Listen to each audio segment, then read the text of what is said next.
নগাঁৰ উদমাৰীত হাতী মানুহৰ সংঘাত।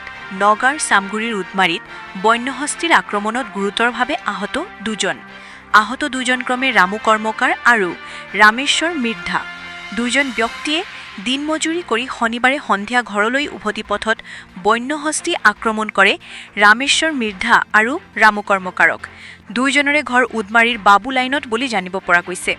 স্থানীয় ৰাইজে আৰু বন বিভাগৰ সহযোগত ততাতৈয়াকৈ চামগুৰি চিকিৎসালয়ত প্ৰাথমিক চিকিৎসা কৰে, যদিও উন্নত চিকিৎসাৰ বাবে প্ৰেৰণ কৰে NMCH-লৈ। নগাঁৱৰ পৰা বিভূতি বৰাৰ প্ৰতিবেদন, বটদ্ৰৱা লাইভ।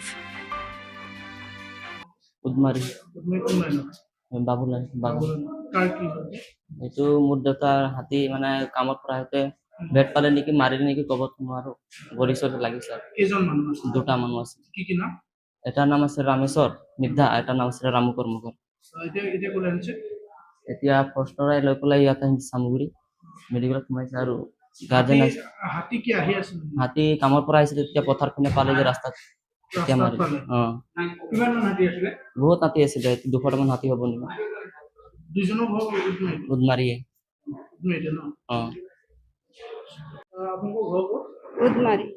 উদমাৰী আমাৰ মানুহটোৰ ভৰিত লাগিছে।